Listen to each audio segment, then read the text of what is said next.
আজকে 12 ক্লাসের class 12-এর calculus আমরা শুরু করেছিলাম।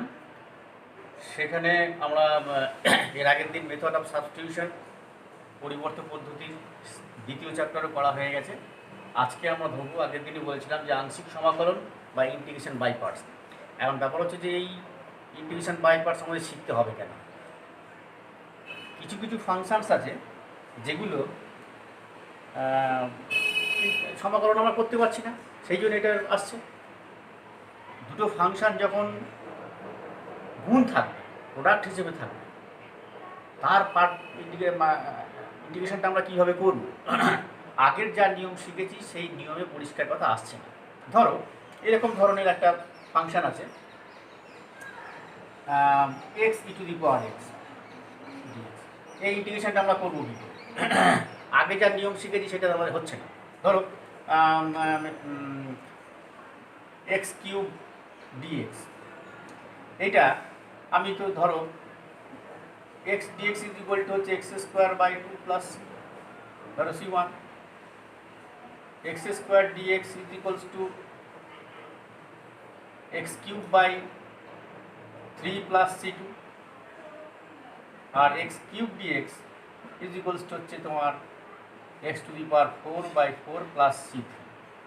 তাহলে এই তিনটে থেকে আমরা কি এরকম করতে পারবো যে this equals to integration x dx into integration x square dx করতে পারবো কি? করে দেখো, এক্স ডিএক্স কত হচ্ছে যে x square by 2 plus c1, x square dx হচ্ছে x cube by 3 plus c2। তো এই দুটো প্রোডাক্ট যখন করছি তখন কি এটার সঙ্গে মিলছে? X to the power 4 by 4 x to the power 5 হয়ে যাচ্ছে। অর্থাৎ এইভাবে সিম্পলি এটা আমার হচ্ছে না, নট ইকুয়ালস। এইভাবে আমরা সিম্পলি আমরা যে নিয়মে অ্যালজেব্রাইক যে সমস্ত রুলস আছে সেই রুলস দিয়ে ইন্টিগ্রেশনটা সম্ভব হচ্ছে। তাহলে কী করতে হচ্ছে? এবার আমাদের ইন্টিগ্রেশন বাই পার্টস শিখতে হচ্ছে। ধরো x log x, x tan inverse x dx, এইগুলোর ইন্টিগ্রেশন আমরা কীভাবে করব সেইটা করতে গিয়েই আমাদের এই আংশিক সমাকলন পদ্ধতি আমাদের শিখতে হবে। দেখো আমরা দুটো ফাংশন নিচ্ছি, অবকলন যোগ করবে, ডিফারেন্সিয়েবল ফাংশন নিচ্ছি, একটা এফ এক্স একটা জি এক্স। এই দুটোই হচ্ছে ডিফারেন্সিয়েবল।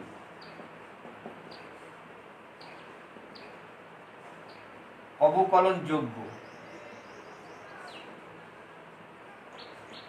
অপেক্ষক ডিফারেন্সিয়েবল ফাংশন। তো এরকম দেখা যাক, তাহলে এটা যদি আমার ডেরিভেটিভ করি d dx of f x into g x, this is equals to কত হবে? F dash x g x plus f x into g dash x. এটা আমরা জানি দুটো ফাংশনের যখন প্রোডাক্ট থাকে তার ডেরিভেটিভ আমরা এইভাবে করেছি, একটা রেখে দিই আরেকটা, বাকিটা আরেকটা। তাহলে according to our definition of integration, আমাদের ইন্টিগ্রেশনের যে সংজ্ঞা সেই অনুযায়ী ddx of this function is equals two এটা। তাহলে আমরা যদি ইন্টিগ্রেট করি, বোথ সাইড ইন্টিগ্রেট করে দাও, f x into g x, এটা হবে dx with respect to x করছি। তাহলে এটা এফ এক্স জি এক্স, এটা ডিএক্স হবে plus f x d dash x. এটা কি আসছে? F x g x is equals to f dash x g x dx plus f x d dash x और f x d dash x d x is equals to f x g x minus F dash x g x d x. এরকম পজিশনে আসলো। এবার ধরে নাও let u is equals to হচ্ছে f x, এটা আমরা ধরে নিচ্ছি। ভি ইজ ইকুয়ালস টু ধরে নাও জি ড্যাশ এক্স, তাহলে v is equal to g dash x হয়, আমাদের সেই আবার যদি ইন্টিগ্রেশনের ডেফিনেশন অনুযায়ী this will imply integration v dx is equal to g x, integration v dx equal g x. এইবার এই দুটো আমরা এখানে পুট করে দিই যেমন যেমন ধরেছিলাম। So this will imply f x মানে হচ্ছে যে ইউ, জি ড্যাশ এক্স মানে ভি ধরেছি, u v dx, this is equals to হবে f x g x. What is f x? U. G x মানে কি? Integration v dx minus f dash x. F dash x মানে কি? F dash x মানে হচ্ছে যে you এর derivative, তার মানে ডিইউ ডিএক্স, ডিইউ ডিএক্স। তারপর হচ্ছে g x dx. What is g x dx? G x হচ্ছে তোমার, জি এক্স হচ্ছে integration v dx, integration v dx. এবার ডিএক্সটা বসিয়ে দিই। This formula is called the integration by parts. কীরকম? এখানে দুটো ফাংশন ইউ আর ভি, দুটো function which is differentiable with respect to x. U v এর ফাংশন দুটো প্রোডাক্ট আছে গুণফল, u integration v dx minus integration du dx into integration v dx total dx, কারণ এই ইন্টিগ্রেশনটা এই অবধি রয়েছে। এখন এই এই ইউটাকে ফার্স্ট ফাংশন ধরবে, ইউটাকে ফার্স্ট ফাংশন, ভিটাকে সেকেন্ড ফাংশন। অর্থাৎ এইভাবে তুমি যদি মনে রাখতে পারো ফর্মুলাটাকে, যে ফার্স্ট ফাংশন সেকেন্ডের ইন্টিগ্রেশন মাইনাস ফার্স্ট ফাংশনের derivative into second function integral, both multiply করে যা হবে তার আবার ইন্টিগ্রেশন। অর্থাৎ এখানে দেখো ইন্টিগ্রেশন বাই পার্টসের যে রুলস রয়েছে তার মধ্যে দুটো স্টেপ রয়েছে। দুটো স্টেপ কি? একটা তো ইন্টিগ্রেশন এখানে হয়ে যাচ্ছে, ভিতরে একটা ইন্টিগ্রেশন হয়ে যাচ্ছে, ইন্টিগ্রেশন ভি ডিএক্স, এটা একটা হয়ে যাচ্ছে, তারপরে মাল্টিপ্লাই করে যেটা থাকছে তার আবার ইন্টিগ্রেশন হচ্ছে, এটা কিন্তু সেকেন্ড স্টেপ। এই সেকেন্ড স্টেপটা কেমন হবে তার উপর নির্ভর করবে তুমি কেমন ধরেছো। অর্থাৎ ইউ ভি ফার্স্ট ফাংশন আর সেকেন্ড ফাংশন কী ধরেছো সেটা নির্ভর করবে এই জায়গায় গিয়ে তোমার সেকেন্ড স্টেজে যে ইন্টিগ্রেশন সেটা ইজি হচ্ছে নাকি আরও কমপ্লিকেসি বাড়িয়ে দিচ্ছে, তার উপরে নির্ভর করবে যে তুমি কেমন করেছো। সেই জন্যে এই ফার্স্ট ফাংশন আর সেকেন্ড ফাংশন এটা ধরাটা এটা খুব গুরুত্বপূর্ণ। যেরকম ধরো তুমি এরকম করছো যে এক্স সাইন এক্স ডিএক্স, এটা তুমি ইন্টিগ্রেট করবে। এখানে একটা ফাংশন আছে অ্যালজেব্রিক ফাংশন, এখানে একটা ট্রিগোনোমেট্রিক্যাল ফাংশন আছে। এই অ্যালজেব্রিক ফাংশন ট্রিগোনোমেট্রিক্যাল ফাংশনের মধ্যে ধরো আমি এই রুলটাই কাজে লাগাবো, কিন্তু ইউ আর ভি কেমন কেমন ধরছি সে দেখে নাও। সেটা হচ্ছে যে আমি ধরে নিচ্ছি তোমার এক্সটাকে সেকেন্ড ফাংশন, অর্থাৎ sine x dx minus du dx, অর্থাৎ ডি ডিএক্স অফ ইউ মানে সাইন এক্স ধরা হয়েছে, ইন্টিগ্রেশন ভি ডিএক্স, ভিটাকে ধরা হয়েছে এক্স, টোটালটা সেকেন্ড ব্র্যাকেট এই যে, তারপর ডিএক্স। দেখো করো, এটা কত আছে? X square by 2 sine x minus sine এক্সের ডেরিভেটিভ হচ্ছে কস এক্স, এটার ইন্টিগ্রেশন কত? X square by 2 dx. এই যে সেকেন্ড স্টেজে পৌঁছলাম, এই সেকেন্ড স্টেজে এসে এইবার ভাবো তোমার যে দেওয়া হয়েছিল যে ইন্টিগ্রেশন করতে যে ফর্মটা, সেই ফর্মটা থেকে কি ইজি হচ্ছে নাকি আরও তুমি কমপ্লিকেশন দিকে এগিয়ে যাচ্ছ? খেয়াল করে দেখো সেকেন্ড স্টেজে যে এই ফাংশনটা যেটা আছে এটা কি দাঁড়ালো কি এক্স স্কোয়ার বাই টু, হাফটা তুমি বের করো x square cos x dx, অর্থাৎ কি আবার একটা প্রোডাক্ট অফ টু ফাংশনস চলে আসছে, যেখানে এখানে আমার প্রবলেমটা আরও বাড়াচ্ছে। ফলে এই জায়গাটাতে গন্ডগোল হচ্ছে কি যে আমি কোনটা ফার্স্ট ফাংশন ধরেছি কোনটা সেকেন্ড ফাংশন ধরেছি তার উপরে। এইবার দেখো এটাই যদি চেঞ্জ করে দাও, অর্থাৎ এই জায়গাতে এসে তোমার একটা গন্ডগোলটা আসছে। তাহলে এই গন্ডগোলটা ঠিক করার জন্য কি করতে হবে? এটা করার জন্য তুমি এক্সটাকে ফার্স্ট ফাংশন ধরে নাও,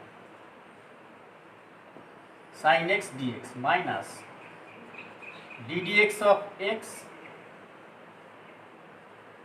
sin x dx dx. This is equals to sin x, sin এর ইন্টিগ্রেশন হচ্ছে মাইনাস cos x, x এর ডেরিভেটিভ কত 1, এটা হচ্ছে মাইনাস cos x প্লাস করলাম cos x dx। দেখো সেকেন্ড স্টেজে গিয়ে এই জায়গায় পৌঁছচ্ছে। তো এটা কি করা যাচ্ছে? এটা ইজি হয়ে যাচ্ছে, আর কিছুই না। cos x এর ইন্টিগ্রেশন sin x dx হয়ে যাবে, অর্থাৎ আমার পরের লাইনে minus x cos x plus sin x plus, অর্থাৎ সেকেন্ড স্টেজে এসে কেমন দাঁড়াবে, ইজি হবে না কমপ্লেক্সিটিটা বাড়বে, সেটা নির্ভর করছে তুমি কেমন ফার্স্ট ফাংশন ধরেছো সেকেন্ড ফাংশন ধরেছো।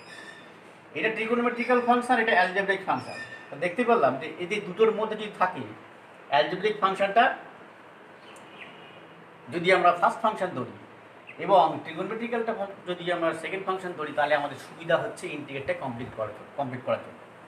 এইবার দেখো এর একটা এমনি সিম্পল রুল আছে, সেই রুলটার নাম হচ্ছে LIATE, লিয়েট অথবা আইলেটও বলতে পারো। কীরকম? এটা লগারিদমিক ফাংশন, এটা ইনভার্স সার্কুলার, বিপরীত বৃত্তীয় অপেক্ষক।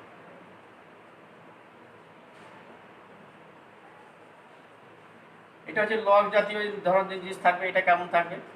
Sign inverse x or cos inverse x or tan inverse x. এই হচ্ছে অ্যালজেব্রিক ফাংশন, যেরকম থাকে এক্স এক্স হ্যান ত্যান এরকম, এটা অ্যালজেব্রিক ফাংশন। টিটা হচ্ছে ট্রিগোনোমেট্রিক ফাংশন, এই কেমন হবে sine x cos x something এরকম। ইটা হচ্ছে এক্সপোনেনশিয়াল ফাংশন, অর্থাৎ e to the power x something.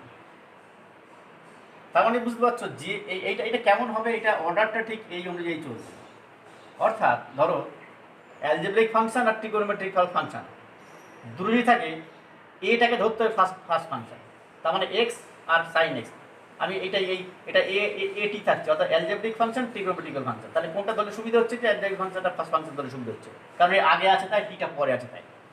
Trigonometrical function exponential function, দুটোর মধ্যে যদি থাকে, এটার ক্ষেত্রে কিছু কিছু ব্যাপার আছে যে কোনো ধরলেই হয়। কিন্তু logarithmic function, algebraic function always logarithmic ফাংশনটাকে আগে ধরবে।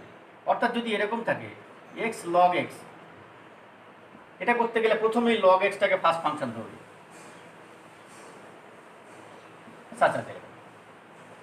ট্রিগোনোমেট্রিক্যাল ধরো এখানে ইনভার্স সার্কুলার ফাংশন, ধরো এরকম ধরনের আছে x tan inverse x dx, this is equals to হয়ে যাবে ট্যান ইনভার্স এক্সটাকে ফার্স্ট ফাংশন ধরবে ডিএক্স এক্স। এই হলো লিয়েট বা আইলেটের যে রুল, যে রুলটা দিয়ে আমরা ইন্টিগ্রেশন বাই পার্টসের ফর্মুলাগুলো আমরা ইউজ করতে পারবো, সুবিধা হবে এই ফর্মুলাটা মনে রাখলে। আর তাছাড়া এমনিও বুঝতে পারবে যে সেকেন্ড স্টেজে গিয়ে আমার কমপ্লেক্সিটি বাড়ছে না কমছে, সেই অনুযায়ী তুমি ওটাকে চেঞ্জ করে নিতে পারবে। এবার কতগুলো এখানে স্ট্যান্ডার্ড ফর্মস আছে, স্ট্যান্ডার্ড ইন্টিগ্রেশনের ফর্ম আছে, সেই ইন্টিগ্রেশন ফর্মগুলো আজকে আর করা সম্ভব হবে না। Root over x square plus a square or minus d square a square dx, root over a square minus x square dx, integration of e to the power ax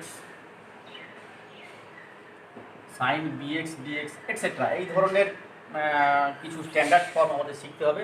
এটা আমি next ক্লাসে করবো, নাহলে ফাইল বড় হয়ে যাবে। File বড় হলে আপলোড করতে অসুবিধা হচ্ছে, তারপরে প্রচণ্ড হিউমিড কন্ডিশন। হ্যাঁ, তো এইটা ইন্টিগ্রেশন বাই পার্টসের যেটা আজকে বলেছি এটা দিয়ে অঙ্কগুলো শুরু করতে পারবে। এই অঙ্কগুলো শুরু করবে, শুরু করলে পরে তারপরে বিভিন্ন আমাদের স্ট্যান্ডার্ড ইন্টিগ্রাল ফর্মগুলো আমরা ঠিক নেক্সট ক্লাসে আমরা করব। আজকে তাহলে এই অবধি।